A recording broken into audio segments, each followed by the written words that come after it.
It appears that once again the Flames end up with luck on their side, with Connor Zary not needing surgery after his tough injury against the Anaheim Ducks.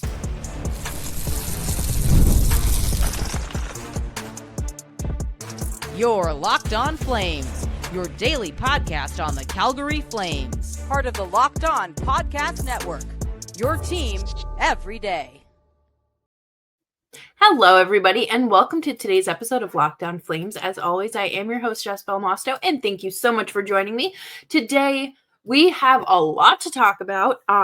Flames haven't played hockey in a few days, but there is plenty of things to talk about, including trading Rasmus Andersson and what the bigger picture looks like. And we're going to start with the big news, which is, of course, Connor Zary not needing surgery. Make sure you're subscribed to Locked On Flames wherever you get your podcasts, as well as YouTube. We are here for you Monday through Friday, 5 days a week, your team every day.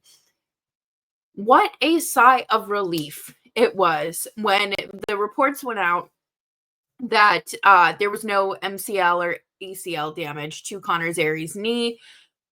He suffered a pretty significant injury on, I believe that was Tuesday night against the Ducks. And, it could have been a lot worse than it actually was.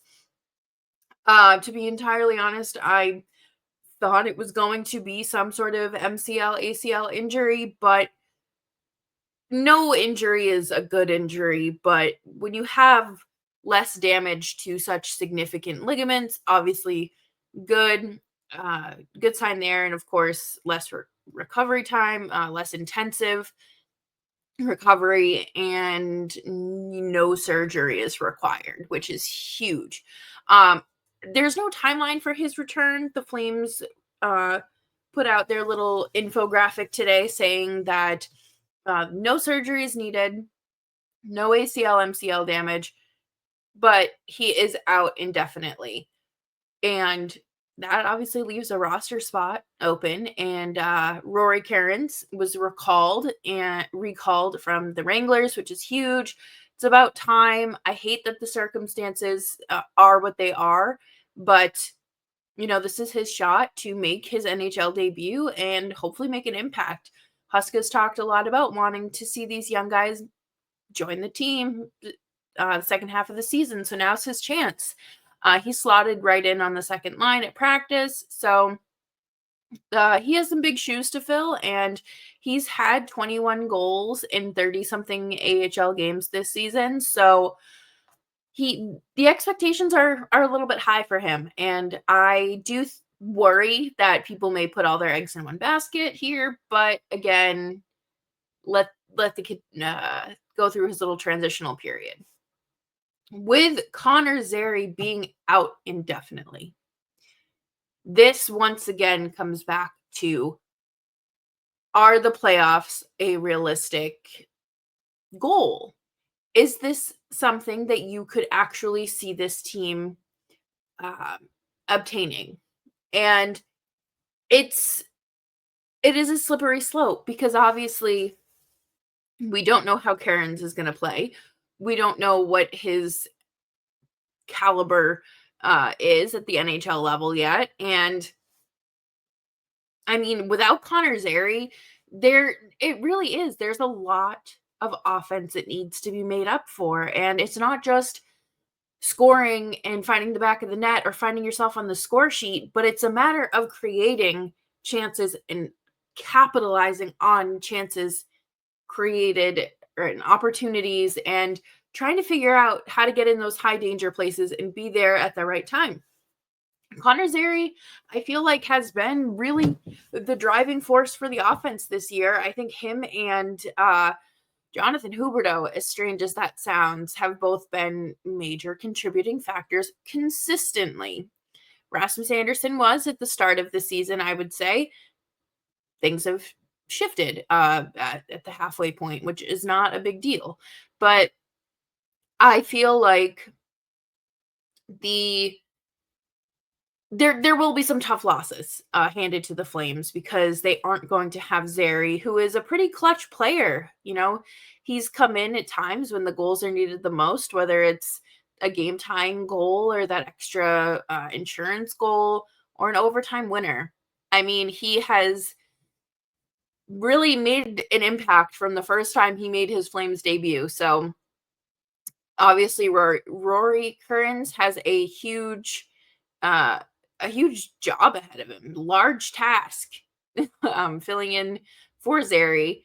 But it's not just on him. There are other players on this team, like Martin Pospisil, that need to figure out their game and find it offensively. I don't know what they're going to do with Kuzmenko.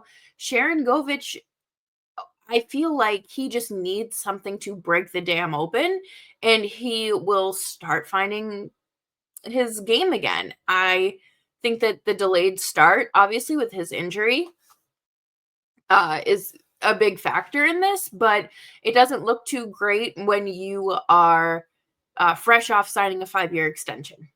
And I really hope that, obviously Zary recovers quickly and fully at, best extent. But at the end of the day, what do the Flames have to lose if they miss the playoffs this year? And not just miss them by the skin of their teeth, but like actually missing them. And we're going to talk about that coming up here in a little bit on Locked On Flames. But I do want to chat about Rasmus Andersson and the rumor mill coming up next here on Locked On Flames.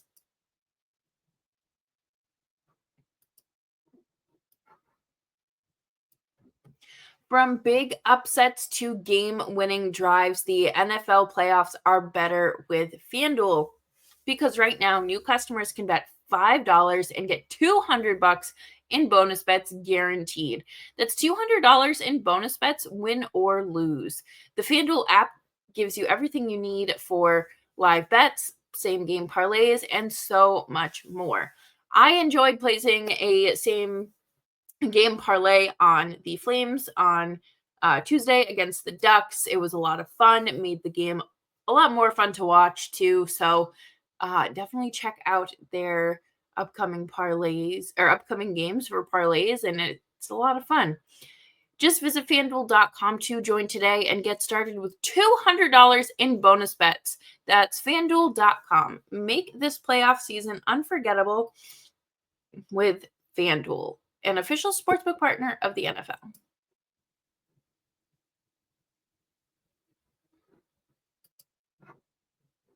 Thanks, everyone, for hanging out with me today on Locked On Flames. Make sure you are subscribed wherever you get your podcasts, as well as YouTube. We're here for you Monday through Friday, 5 days a week, your Calgary Flames every day. And the one thing about the Flames is that their names are always in the headlines for one reason or another.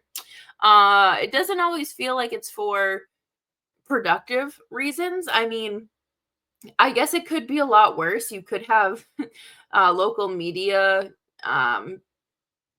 personalities making up rumors that like people in the room are feuding and then get called out by the players and create like a really weird dynamic.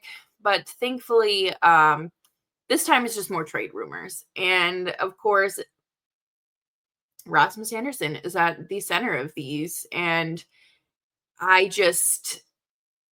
I'm so conflicted. And this is why I feel like I'm so bad at packaging trades, because I might overvalue someone on either side of, the return for the Flames, or I might undervalue someone because I don't want that player traded. But Rasmus Andersson has 1 year left on his contract and has found himself pretty high up on a lot of the trade bait blocks that have been coming out as we inch closer and closer to the trade deadline. But he sat down with, I believe it was Elliot Friedman, and talked about his experience, the current state of affairs, and let's just say he he is a Flame through and through. You know, he says he loves Calgary and would love the opportunity to re-sign long term. He hates the Oilers, hates the Canucks, and says that the Flames deserve a lot more. You know, like a good playoff run, and he's absolutely right. I don't feel like I don't know. I have not seen a fan base show up for their team night in and night out the way the Flames do. Even if it's not a sellout, like the house is still packed. Um, even when the going gets tough. But with Rasmus Andersson comes a 6-team no trade clause. And that was obviously handed in July 1st ahead of the start of this season. We do not know what these teams are. The lists are not made public. I think one time a list was made public, or a well, I forget who it was, but it basically got out that like no, this team was on like the resubmitted list this year, but not on the previous year. I don't, but regardless, we don't know who these teams are. You can only speculate. And Rasmus Andersson says it's not like I'm sitting on a full no trade clause. I am fully aware that this is a business and it's not entirely up to me.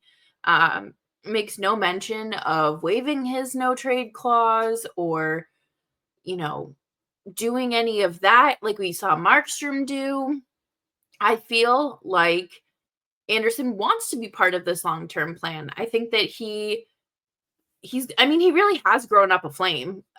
He was drafted by the organization, came up through their farm system, and is now a top pairing defenseman. And I think Rasmus Andersson again embodies what it means to be a Flame.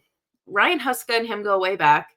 Huska talked about when Rasmus Andersson first came to Stockton at the time, the Stockton Heat camp, and how out of shape and lazy he was. And to see the difference in the growth from that point to where he is now is impressive. And again, it speaks to the player's testament, but also the organization's commitment to the team or to these players and their development. What do you do here? Because there are some teams that could absolutely use a Rasmus Andersson on their blue line if they're still trying to make a push for the playoffs, or even if they don't want a stinker of a season. I can't even imagine. I think for a return, it would have to be a roster player, or a super high end prospect and a first round pick, maybe a roster player, a prospect, and a draft pick. I think you could get probably about what you got for Elias Lindholm, if not a little bit more, because there were 2 prospects there. It all depends. Again, if this is even something the Flames are exploring. I don't know. Craig Conroy talks about in the interview that him and Rasmus, they talk about everything. It is like an open door policy. So if there's an issue, he knows Rasmus would come to him, and he has not. So I guess the biggest thing here is a long-term deal for a 28-year-old defenseman worth it, especially because he hasn't been that great this year. Which I talked about at the start of the season about, carrying the magnitude of grief that he is carrying this year. You can't necessarily blame him for his play because it's not like he is. I mean, you can hold him accountable, obviously, but there's so many outside circumstances that could be factoring into this. And I don't know. I guess I tried to give him the benefit of the doubt. I personally do not think a long-term deal is the right move here. You have Mackenzie Weegar locked up until 2030, and he's already 31 years old. Maybe is it 2030? I can't. might be a year before. But for the Flames to have traded away, um, Noah Hanifin and Chris Tanev and Nikita Zadorov to open up all these spaces is good, but does it make sense to further pull the defense apart in front of your inexperienced goaltender for the sake of draft picks? Is that something, I think it would obviously depend on the return, but just as a broad statement, it doesn't feel like it's a good idea because you're obviously leaving your goalies out to dry.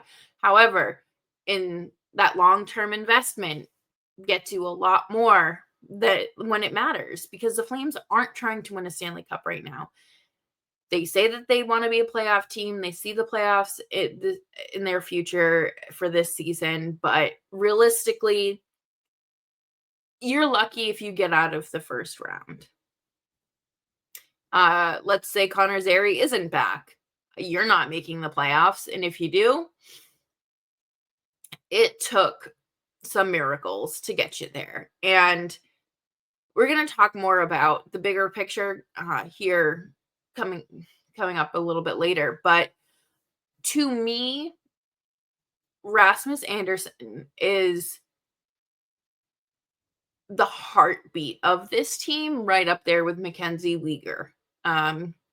2 seasons ago, he was in conversations of potentially being the next captain because the Flames hadn't named one yet, and Backlund hadn't signed an extension yet, and Mackenzie Weegar had come in and kind of not taken over the locker room, but brought that positivity to the locker room and made his stance clear. And, it's not about anyone else outside of the room. It's about the team. And at the end of the day, and like Rasmus Andersson said, this is a business. He wants to do what's best for him and what's best for the team. However, how many times have we heard from players that did not end up re-signing that, oh, I love Calgary so much and I really want to stay. And then they end up getting traded away or requesting a trade, whatever the case may be. So that is also something to think about, because I don't think any of these players are going to go into an interview and say, no, I actually cannot wait to explore my other options. I cannot wait until we finish talking here so I can go talk to the general manager and officially request a trade. Or, no one is going to say that. No one is going to do that. So that's definitely something to consider as well and keep in mind. And we will be right back to wrap up this episode with talks of the bigger picture here on Locked On Flames.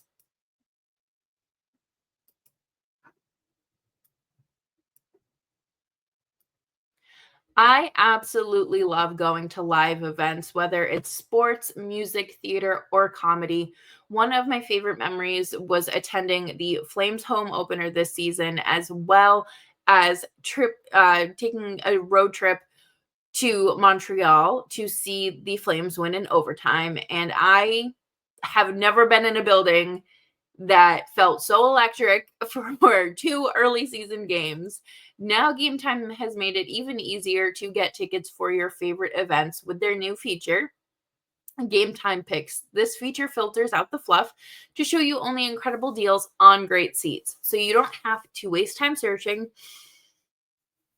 through thousands of tickets. I used the Game Time app and Game Time Picks to find myself seats at the Bell Center, and it was very easy. Few clicks and I was done. And take the guesswork out of buying tickets with Game Time. Download the Game Time app, create an account, and use code LOCKEDONNHL for $20 off of your first purchase. Terms apply. Again, create an account and redeem code LOCKEDONNHL for $20 off. Download Game Time today. What time is it? Game time.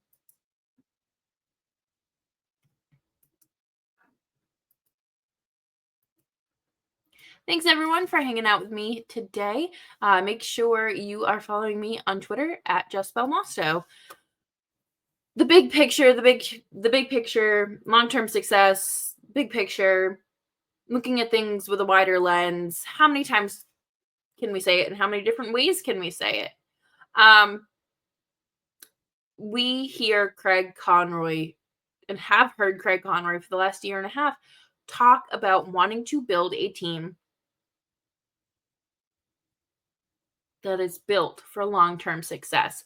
And that feels kind of crazy considering he was ready to sign Elias Lindholm to a $9 million a year contract, and he is absolutely struggling right now in Boston. Same thing with, Noah Hannafin. Like, I don't think that contract really would have been great. So did those players decline in contracts kind of, shake them awake and be like, okay, like we have to be smarter and more methodical about this? Trading Rasmus Andersson does a lot. And it more than just what you get in return. You are dismantling the locker room by trading the second longest tenured Flame behind the captain for what? A mystery bag of draft picks. It is a business. No one is denying that. No one is saying he is untouchable, he shouldn't be moved, or anything like that. It just does a lot for morale, because if you're willing to move on from a guy that, you drafted and developed and brought up through your system, if he's disposable, what is everyone else? And it sends a message, and sometimes that the message sent is said loud and clear. And I cannot see the Flames trading Rasmus Andersson this season, simply because they need the morale. They need the, I don't want to say positivity, but they have the guidance and attitude, tenacity from a player like Rasmus Andersson. And there are a lot of these younger players that are coming up and need a Rasmus Andersson type player to learn from, because, you can't just trade him away. There are some good defensive prospects in the pipeline, but trading him away, at least right now, at this very minute, feels like it would do a lot more damage to the locker room. And that is all speculation, of course. But do you risk that and capitalize on, a few first round picks and a roster player? Is that something potentially worth it? Is that going to throw off the rest of this season with the idea that you can make the playoffs? But a team that thinks they can make the playoffs doesn't trade away their top, a half of their top pairing defensemen, right? That doesn't, the math doesn't add up there.